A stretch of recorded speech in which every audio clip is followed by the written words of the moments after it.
Est-ce que le Blue Cocker est quelque part dans la salle? Et regardez, il est là, il est caché, en fait il est en train de travailler avec monsieur Hervé Rigal, s'il vous plaît. Démonstration de proto, mais c'est secret, on n'a pas le droit de montrer. Hein. Ah oui. Tu vas bien? Oui, Oui, exactement, en tout cas pour Blue Cocker. Alain, oui. à ce qui paraît, tu es un auteur, enfin bon, à ce qui paraît, et puis surtout une illustratrice. Oui, je les ai enchaînés là pour qu'ils bougent plus. Et ils sont encore là? Ah, du coup, oui. On va pouvoir les sortir? Bah oui, on va les sortir. Est-ce que vous avez pu profiter de la version géante? Oui, je pense que Note vous l'a montré. Vous ne pourrez pas l'acheter parce qu'il faut au moins 2 tables pour pouvoir jouer avec.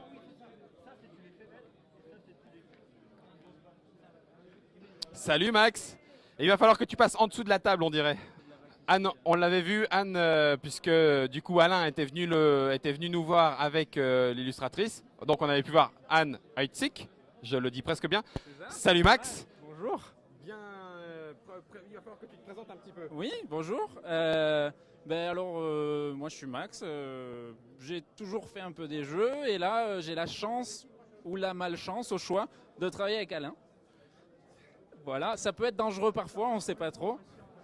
Mais voilà, après j'aime bien les jeux, je fais toujours des jeux et là voilà, j'ai la chance que ce soit édité, donc c'est super, ça me fait plaisir. Je vais repartir avec les impondérables des questions dans ces coups de temps-là. C'est le premier. Comment ça s'est passé? C'est pas du tout le premier. Ah, c'est pour ça, en fait. Il avait déjà des accointances dans le domaine ludique. Fais-nous un petit peu le parcours de la ludothèque de Max Valenbois. Ok, alors j'ai commencé par être ludothécaire déjà. Joueur bien sûr d'abord, mais ensuite ludothécaire et je créais mes jeux en même temps. Et j'organisais un festival avec Serge Combat, enfin entre autres bien sûr, parce qu'on est plein à organiser un festival, alors jouons dans le 82. Et il se trouve qu'en organisant le festival sur des animations, je lui ai montré mon proto, un petit proto de jeu de dés, Baby Boom. Et ça lui a plu, du coup il l'a édité. Du coup ça a été ma première édition ludique. Et après à partir de là, j'ai postulé en fait chez Lego, qui recherchait un game designer pour Lego Game. Me dis pas que tu as travaillé avec ce fantastique dé modulable qu'il y avait dans les jeux de société Lego. J'ai travaillé avec le dé Lego, oui. J'ai aussi travaillé avec les briques, avec tout ce qu'il y a, le bon comme le mauvais. Et je travaille toujours pour Lego, mais plus pour faire les jeux, pour faire les modèles. Donc voilà, on me demande, fais une voiture de police et je dois savoir quelles pièces on utilise, comment. Donc en gros, tu joues à, je crois que c'était Creativity, Creationary, voilà, merci, directement à ton boulot, quoi. En gros, c'est ça ton boulot. C'est ça, en gros, je suis payé à construire des Lego. Je suis désolé, mais c'est comme ça. Et après Baby Boom, du coup, tu passes à... Et après Baby Boom, du coup, j'ai auto-édité un de mes jeux qui s'appelait Contré. Donc un petit jeu abstrait que j'ai fait sur Ulule, 300 exemplaires. Voilà, c'était plus pour me faire plaisir qu'autre chose. Avec des hexagones, me semble-t-il, prise de terrain. T'es bien d'accord? C'est un jeu abstrait de conquête de territoire en fait, mais toujours hexagone. Et on retrouve les hexagones dans Meeple War là, qui est mon nouveau jeu du coup, qui est venu juste après celui-là, que j'ai développé pendant à peu près un an, sur vraiment cette idée de timing. Voilà. Moi j'aime beaucoup les jeux vidéo et comment est-ce qu'on retranscrit le feeling du timing et de je suis à la bourre, j'ai pas pris la bonne décision au bon moment et voilà, comment on reconstruit ça dans un jeu de plateau qui n'est pas en temps réel, quoi. Ça marche. Ce qui fait que tu contactes Alain en premier lieu ou tu l'as présenté, tu as démarché. Est-ce que c'est Alain qui a eu le first pick, comme on dit? Est-ce que c'est comment ça s'est passé? Les petits secrets, on va pas non plus rentrer dans les détails. Je ne sais pas quelle mallette tu as donnée à Alain, mais en vrai. En vrai, j'avais un peu abandonné le jeu parce que j'ai perdu tous mes fichiers et ça m'a un peu cassé. Mais je me suis quand même dit bon il faut le faire et ma copine m'a motivé pour me dire bon tu vas à Toulouse, tu vas au festival, tu le présentes et on verra bien. Et du coup j'ai refait un prototype qui était aussi dans le médiéval alors que mon premier prototype était plutôt dans le fantastique, dans la SF pardon. Et j'ai mis une photo sur Facebook de ce prototype. Et là il y a Alain qui m'a appelé pour me dire je voudrais bien l'essayer en ligne là, on fait un petit vassal, donc on a fait ça. Et finalement, voilà, une semaine avant Toulouse, il me dit je l'édite, voilà, donc on part là-dessus, donc parfait. En gros, tu es allé à Toulouse en sachant que ça y est, le jeu était quasiment signé. C'est ça. Alors pour ceux qui ne connaissent pas, Vassal, c'est un outil qui vous permet de, on va dire quoi, de modéliser vos prototypes format vidéo et donc du coup d'y faire jouer à distance, on le dirait comme ça? C'est ça, en fait c'est un logiciel de table de jeu, donc je peux créer du matériel dedans et on peut jouer avec ce matériel sur la table, mais ça ne va pas gérer les règles du jeu. Donc il faut quand même que les joueurs discutent entre eux pour se mettre d'accord quelles sont les règles. D'accord. Au final, on se retrouve maintenant avec MeepleWare. Il me semble avoir vu à 2 ou 3 endroits différents que du coup, tu avais continué ton activité créatrice et qu'il y avait d'autres protos sous le bras. Oui, il y a d'autres protos sous le bras. Après, j'ai un proto en ce moment de parc d'attractions où on essaye de faire le plus beau parc, mais aussi le parc qui contente le mieux les visiteurs, parce que finalement, c'est l'objectif du parc d'attractions. Hein. À part faire un peu d'argent aussi de temps en temps, mais et donc Un peu pareil à Trick Track, pardon. c'est la même, voilà. Mais donc voilà, j'espère que je trouverai un éditeur pour celui-là. Et Ah, ça y est, Alain a dit il va trouver, c'est très sympa. Est-ce que ça veut dire que c'est déjà signé, Alain? Non, non. Non, ça veut dire qu'il va le présenter à des gens très bien et que s'ils n'ont pas la présence d'esprit de le signer, effectivement, voilà, exactement, pas déconner. Ça marche. Eh ben voilà, on n'avait pas eu l'occasion d'avoir Max Valenvoix sur la Trick Track Télé pour le MeepleWare. On a profité du 30e Festival international des jeux pour aller choper Drax. Et puis on va refaire un petit coucou à Anne.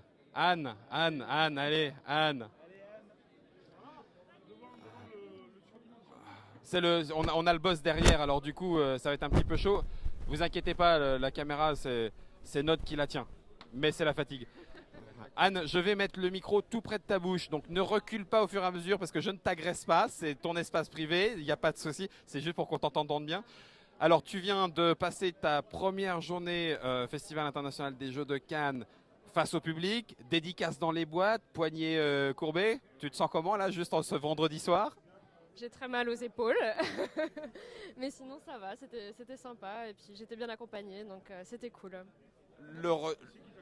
Le retour des joueurs, du coup, ça porte un petit peu? Ouais, c'est super agréable d'avoir leur retour et ça donne envie de continuer à dédicacer. Donc tu vas en faire une spéciale Trick Track, puisqu'on n'en avait pas une dans notre boîte de Trick Track. Hein, non, enfin je dis ça. Ou alors spécial Shifumi, enfin on va s'arranger. Ah non, mon patron il a dit non, pas comme ça et tout. Mais une spéciale. Il va falloir remettre les choses en place. Entre lui et Jamie, pendant des années, on n'a jamais rien demandé à personne. Et entre Guillaume et Jamie, on a des mendiants au bureau maintenant. L'autre, Jamie, je l'ai vu demander une veste à quelqu'un. Je te jure, le mec il dit, mais ta veste, tu l'as eu où? Tu la veux, je te la donne. Arrêtez les gars, arrêtez. Après, on va vraiment être considéré comme vendu, à juste titre. En même temps, toi, on voit que t'as pas de veste. Tu vois, Ah ouais, bah, regarde-moi. Tiens, je te rends. Je savais bien que j'en disais une de trop, alors que c'était juste un trait d'humour. Tout le monde avait. Attention, écoutez bien. Écoutez. Voilà, c'est le loto de l'association Adrien. Donc ne vous inquiétez pas, tout va bien. Je repose une petite dernière question et puis ensuite on va vous laisser continuer parce qu'il y en a d'autres qui sont derrière à attendre un petit peu leur dédicace ou leur explication de jeu directement avec l'auteur. Tu vas réussir à tenir sincèrement jusqu'à dimanche ou tu comptes jouer ou te reposer à un moment donné? C'est une très bonne question. Par contrat avec Alain, avec le Blue Cocker, t'as signé quoi? Jusqu'à dimanche? Ouais, jusqu'à dimanche. je les dope en leur donnant à manger des meeples, ça marche? Je n'ai jamais essayé le régime Meeple, mais à mon avis, Yadrax, il est parfaitement en forme. Le régime Meeple, ça tue son joueur. Un grand merci à tous les trois. Au moins, on aura pu se capter en réel. Voilà ce que c'est aussi un jeu. Un jeu, c'est une rencontre entre un éditeur, entre une illustratrice qui en fera d'autres, il l'a dit, entre un auteur qui en fera d'autres. Et un public. Un public, c'est celui qui est actuellement en train de faire des parties de MeepleWare, que ce soit sur le surdimensionné ou sur les deux autres tables. Comme vous pouvez le constater sur un stand, quand on veut optimiser, eh ben, il ne reste plus beaucoup de place. C'est le moins qu'on puisse dire. Et en plus, il y a encore une arrière-boutique sur laquelle l'avenir ludique se prépare, mais je ne sais pas. Alors du coup, le proto d'Hervé Rigal, on en parle tout de suite ou... On voit, il a des choses intéressantes. Hein. C'est une façon polie de dire qu'il faut encore y réfléchir. Toujours, moi, tu sais, il n'y a que les protos de l'autre là que je signe en une semaine, mais sinon moi, il me faut que je réfléchisse et c'est lent chez moi de réfléchir. Alors bon. Voilà. Et il faut aussi avouer que Blue Cocker a déjà une belle année à venir, parce qu'il y a Meeple War qui arrive ici. Yes, c'est pour tout bientôt, hein, avec même les petits goodies, donc fin avril. Merci beaucoup. Continue bien. Ah, il y en a même un troisième. Celui. Destruction du monde. C'est vrai. Comment il s'appelle? Destroy the World. Tu l'as signé avec qui? Avec Romaric, c'est un jeu de Romaric encore. Il signe toujours Romaric. Romaric est l'auteur maison de Blue Cocker. Nod, est-ce qu'on continue, on avance quelque part? On coupe? Allez, go.